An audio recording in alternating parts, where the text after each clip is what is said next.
जय हनुमान ज्ञान गुण सागर, जय कपीस तिहुँ लोक उजागर। ऋषिवर का ध्यान तो उनकी इच्छा से ही टूटेगा।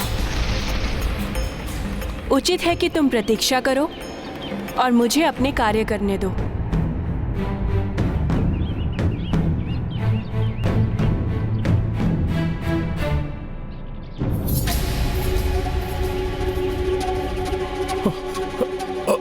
माता माता माता माता, जल लाने में मैं आपकी सहायता करूं?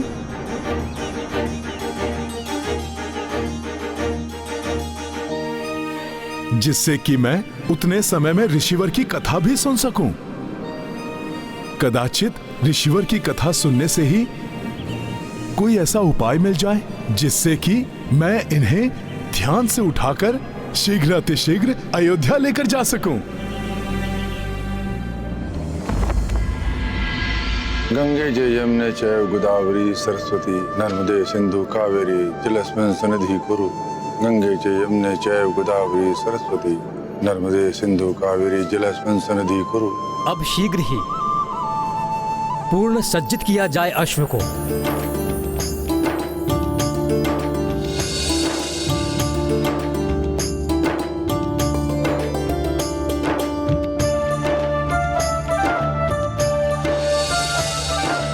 पुत्र राम, अब आपको सूर्यवंश के चिन्ह से अंकित जयपत्र को अश्व के मस्तक पर बांधना होगा।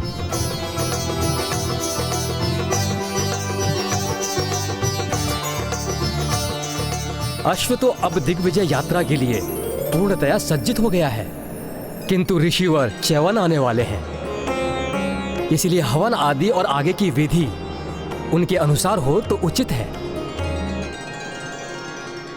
किंतु यदि हनुमान महर्षि च्यवन को मनाने में असफल रहे तो कहीं उनकी प्रतीक्षा करते करते शुभ मुहूर्त का समय ना निकल जाए। हमने सदैव हनुमान पर विश्वास किया है और उन्होंने सदैव हमारे विश्वास की लाज रखी है। हनुमान आज भी असफल नहीं होंगे।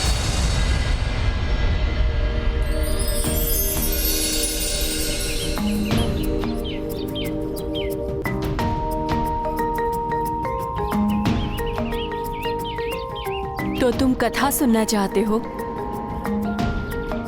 कहां से आरंभ करूं?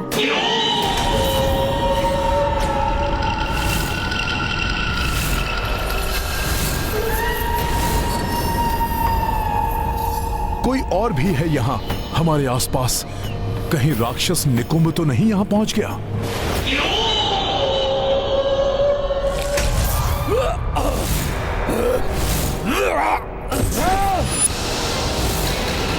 अवश्य ही ये च्यवन ऋषि के तप की ऊर्जा है जो इस क्षेत्र की रक्षा कर रही है। ऋषि, ऐसे ही नहीं जाने दूंगा मैं तुम्हें। और अधिक शक्ति का संचय करके आऊंगा मैं। हनुमान, प्रतीत हो रहा है कि तुम्हें आसपास किसी दुष्ट शक्ति का आभास हो रहा है। हाँ माता, कोई तो दुष्ट आत्मा है यहाँ। उसकी चिंता तुम मत करो हनुमान। ऋषिवर के तपोबल के प्रभाव से कोई भी दुष्ट आत्मा यहाँ नहीं आ सकती। तब तो ऋषिवर के विषय में जानना बहुत आवश्यक है मेरे लिए। कदाचित मेरी समस्या का हल वहीं से निकल आए। उचित है हनुमान। तो सुनो, बहुत समय पूर्व की बात है। ऋषिवर च्यवन कठोर तप में लीन थे। दिन बीते, मास बीते और फिर वर्ष।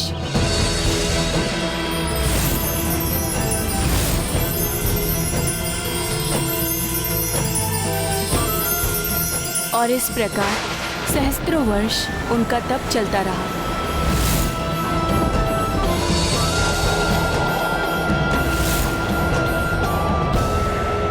समय के साथ ही उनके तप का तेज इतना अधिक बढ़ गया था कि उनके नेत्रों से प्रज्वलित ऊर्जा निकलने लगी।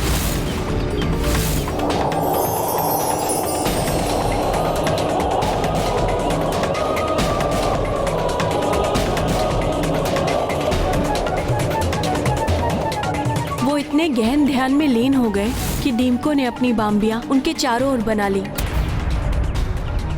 फिर भी उनकी तपस्या अनवरत चलती रही। उनके तप की तरंगे संपूर्ण वातावरण को प्रभावित कर रही थी। उनके नेत्रों से निकलने वाली प्रज्वलित ऊर्जा बाम्बी के छिद्रों से बाहर निकलकर कौतूहल जगा रही थी। उन्हीं दिनों तीर्थ यात्रा पर अपनी पुत्री सुकन्या एवं सेना के साथ निकले हुए मनुपुत्र राजा शर्यार्थी ने नर्मदा नदी के किनारे पड़ाव डाला। वहीं निकट के वन में ऋषि च्यवन तप में लीन थे। उनके तप की तरंगों के प्रभाव से आकृष्ट होकर सुकन्या अपनी सखियों के साथ उस ओर निकल पड़ी।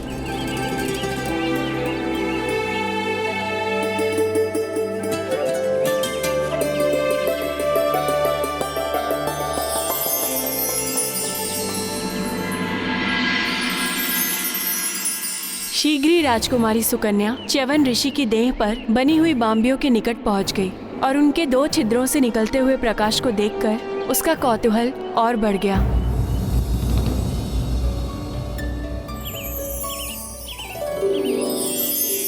कितनी विचित्र है ये दीमकों की बाम्बी,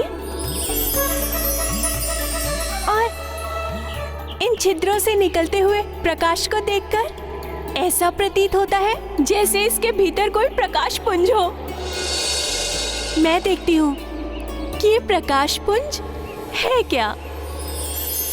सुकन्या को भय तो लग रहा था, किंतु कौतूहलवश उसने एक तीक्ष्ण तृण को उठाया और बाम्बी के निकट पहुंच गई। तीक्ष्ण तृण? ऐसा कौतूहल तो संकट का कारण बन सकता था माता। हाँ हनुमान, सत्य से अनभिज्ञ राजकुमारी सुकन्या ने कौतूहलवश उस तीक्ष्ण तृण को बाम्बी के छिद्र में ठोक दिया। माता, कौतूहल तो वैसे अच्छा है, क्योंकि कौतूहल ही नवीन ज्ञान अर्जित करने के लिए प्रेरित करता है। किंतु कौतूहलवश असावधानी से किया गया कार्य कभी कभी घातक भी बन जाता है। हाँ हनुमान, जैसे ही उसने तृण बाहर निकाला उसे छिद्र से रक्त बहता हुआ दिखाई दिया। भयाक्रांत हो गई वो। उसे विश्वास ही नहीं हो रहा था कि वो ऐसी भूल कर बैठी है। तभी एक घायल ऋषिवर को बाम्बी से निकलते हुए देखकर भयभीत सुकन्या अपनी सखियों के संग वहाँ से भाग निकली। राजकुमारी सुकन्या, ये तो कोई ऋषि है, चलिए यहाँ से। ऋषिवर का क्रोध अपने चरम पर था। राजकुमारी सुकन्या, मेरी सहस्त्रों वर्षों की तपस्या भंग कर दी तुमने, और ये संसार देखता रह गया। इस अपकृत्य का दंड तुम ही नहीं, समस्त सृष्टि भोगेगी। नष्ट कर दूंगा मैं सब कुछ, कोई नहीं बचेगा मेरे कोप से।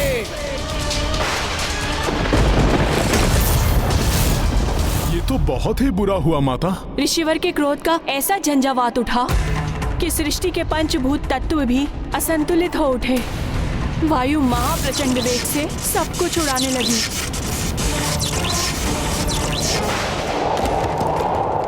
नदियों के जल ने भीषण रूप धारण कर लिया। स्वच्छ आकाश सहसा ही घने मेघों से छा गया। वेग की आंधियों ने श्वास लेना दुर्भर कर दिया था। अतः कोई गिरकर अचेत हो रहा था तो कोई प्रचंड वायु में उड़ रहा था। ये धूल भरी आंधी, सांस लेना भी कठिन हो रहा है। ऋषिवर के क्रोध से चारों ओर विनाश लीला आरंभ हो गई। सुकन्या ने अपने पिता से जाकर सब कुछ बता दिया। स्तब्ध रह गए थे महाराज शर्याती। वायु के थपेड़ों में धूल भरी आंधियों का सामना करते हुए वे किसी प्रकार ऋषिवर के पास जा पहुंचे।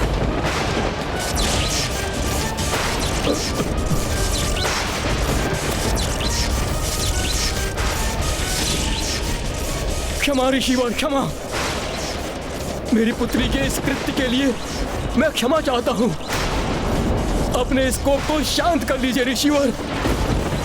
प्रकृति असंतुलित हो चुकी है। शांत हो जाइए ऋषिवर, शांत हो जाइए।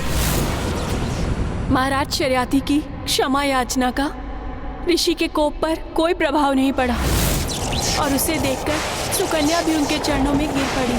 सृष्टि में प्रलय की स्थिति उत्पन्न हो रही है ऋषिवर। भूलवश हुए अपराध का इतना बड़ा दंड मत दीजिए सृष्टि को।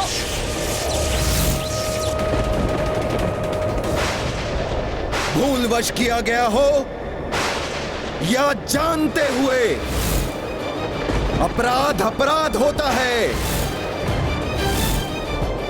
और अपराधी को दंड मिलना चाहिए।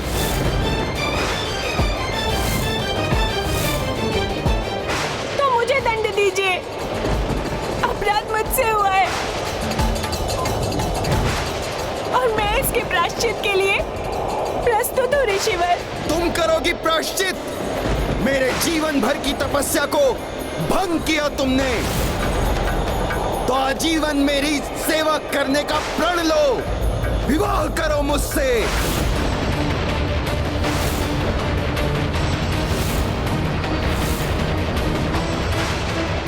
नहीं नहीं, मेरी पुत्री सुकुमारी है और आप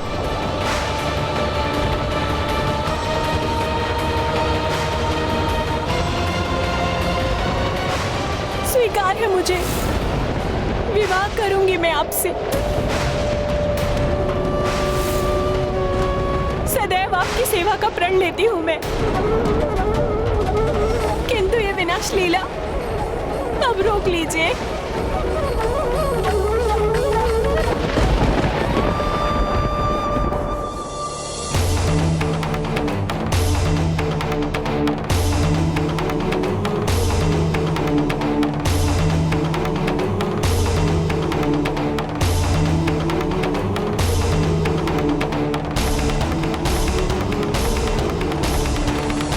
ये तो अनुचित था माता। फिर क्या हुआ? विवाह हुआ या नहीं?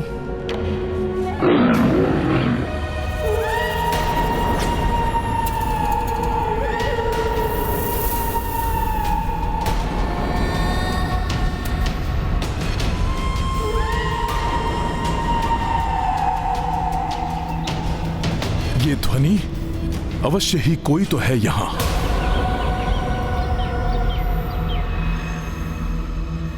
विवाह हुआ हनुमान। सुकन्या अपने पति को इष्ट देव मानकर दिन रात उनकी सेवा में जुट गई। पतिव्रत धर्म का पालन, सदाचरण एवं वर्षों की अनवरत सेवा को देखकर एक दिन ऐसा भी आया जब ऋषिवर सुकन्या पर प्रसन्न हो गए।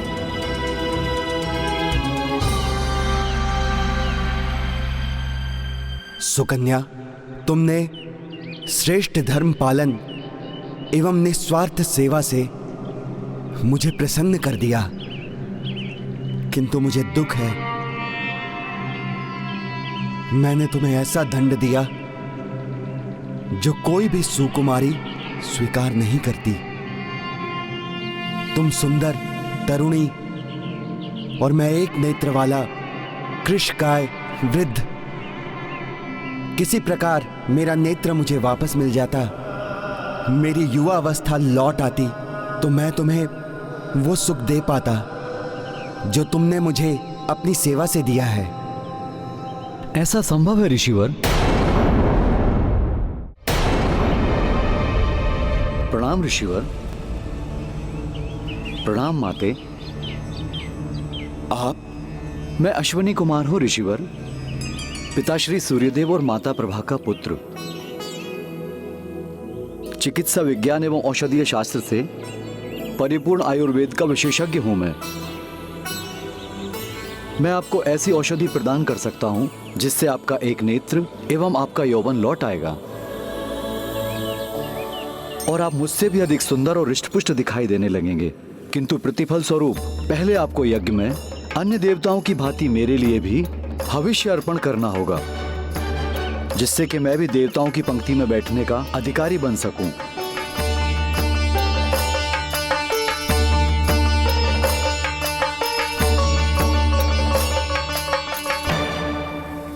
अवश्य ही ये देवी सुकन्या के श्रेष्ठ धर्म पालन एवं ऋषिवर के तपोबल का परिणाम था, जो अश्वनी कुमार स्वतः ही उनकी सहायता के लिए प्रेरित हुए। फिर क्या हुआ माता? कर्म फल तो मिलता ही है हनुमान। ऋषिवर ने शीघ्र ही यज्ञ आरंभ कर दिया, किंतु जब यज्ञ अपनी चरम सीमा पर पहुंचने लगा तो अश्विनी कुमार के नाम से आहुतियां पड़ती देखकर इंद्रदेव कुपित हो उठे और ऋषिवर को ऐसा करने से रोकने के लिए आ गए। ओम अश्विनी कुमाराय नमः। रुक जाइए ऋषिवर। आप अश्विनी कुमार को हम देवताओं के समान अधिकार एवं पद कैसे दे सकते हैं? ओम अश्विनी कुमाराय नमः। यदि आप नहीं रुके ऋषिवर, तो हमें बल प्रयोग करना पड़ेगा। ओम अश्विनी कुमाराय नमः।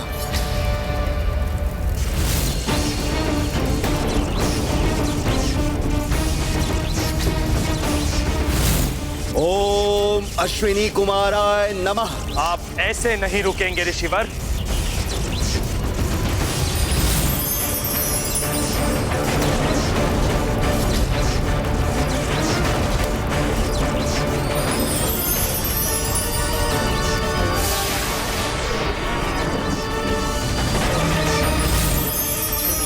नहीं ऋषिवर, रुक जाइए ऋषिवर।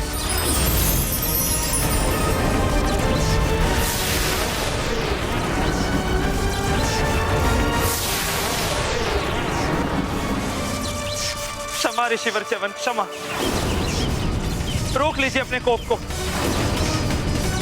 मैं वचन देता हूं कि आपकी इच्छा अनुसार अब से अश्विनी कुमार को हम देवताओं के समान ही वे सम्मान और भविष्य के अधिकारी होंगे।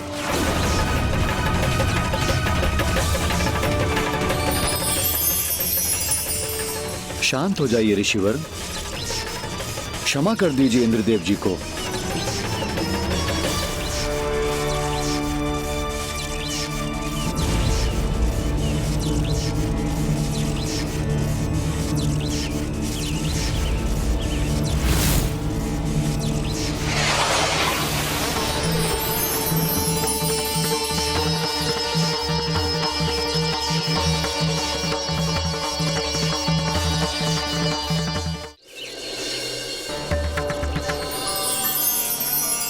आपने मुझे देवताओं के समान अधिकार दिलाए।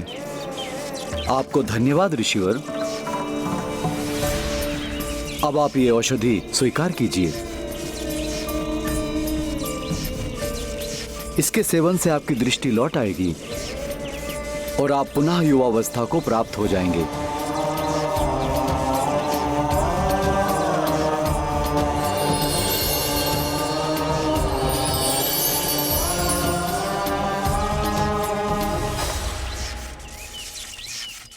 और मैं ये घोषणा करता हूं,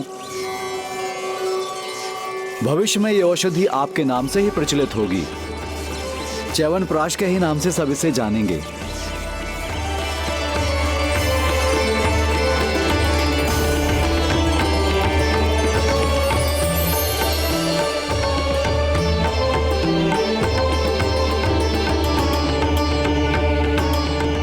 तत्पश्चात उस औषधि के प्रभाव से ऋषिवर के नेत्र वापस आ गए और ऋषिवर एवं सुकन्या दोनों का यौवन पुनः वापस आ गया।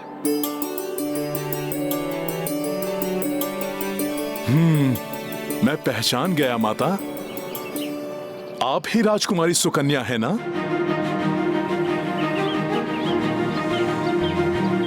माता, आप दोनों की कथा से मुझे इतना तो ज्ञात हो गया है कि ऋषिवर मात्र शीघ्र कुपित ही नहीं होते, अपितु वो भावुक भी हैं, न्याय भी करते हैं। हो सकता है इन्हीं सब के मध्य से ऋषिवर को ध्यान से जागृत करने का कोई उपाय निकल आए। हाँ हनुमान, लक्ष्य को ध्यान में रखकर निरंतर आगे बढ़ने वाला ही लक्ष्य को प्राप्त कर सकता है।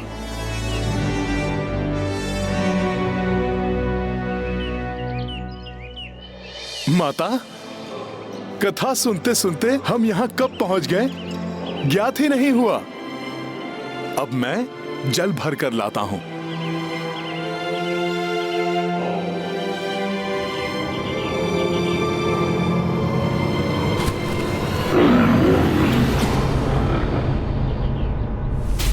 कहीं कोई दिखाई नहीं दे रहा है, कदाचित कोई वन्य जीव हो।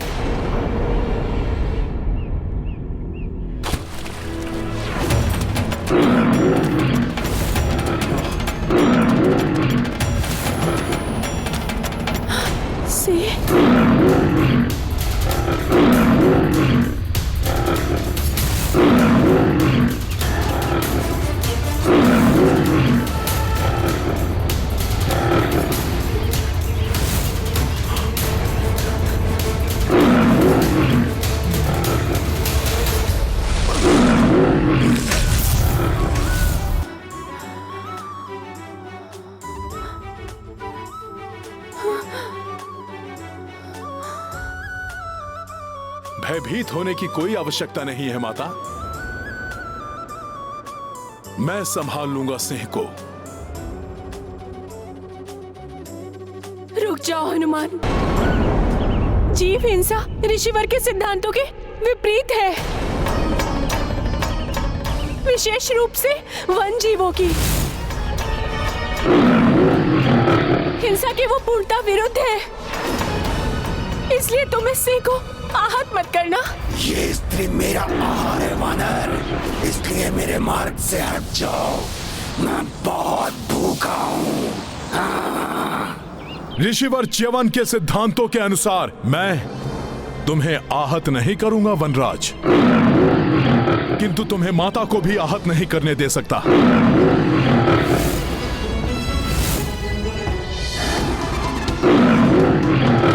हनुमान, मैं तो इस सिंह का स्वाभाविक आहार हूँ, इसलिए इसे रोकना उचित नहीं है। और यदि मेरी देह से किसी जीव की क्षुधा शांत होती है तो ये मेरा सौभाग्य ही होगा। यदि तुमने माता को आहार बना लिया तो ऋषिवर च्यवन की रक्षा कौन करेगा? उन्हीं के सिद्धांतों के कारण तुम सब वन्य जीव इस वन में सुरक्षित रहते हो, इसलिए उचित होगा कि तुम लौट जाओ। वानर, ये तो विधि का विधान है कि हम सिंह किसी को भी अपना आहार बना सकते हैं। यदि तुम इस स्त्री को बचाना चाहते हो तो उसके स्थान पर तुम्हें मेरा आहार बनना स्वीकार करना होगा। ये तो सत्य ही है कि ईश्वर ने सिंह को आखेट करके ही उदर पोषण का अधिकार दिया है। क्या सोच रहे हो वानर? मेरा आहार बनो, अन्यथा मेरे मार्ग से हट जाओ। ये तो विचित्र दुविधा उत्पन्न हो गई है। यदि मैं स्वयं को प्रस्तुत करूं तो प्रभु का कार्य अपूर्ण रह जाएगा, और यदि मैंने सिंह का प्रस्ताव स्वीकार नहीं किया तो माता की रक्षा नहीं हो पाएगी।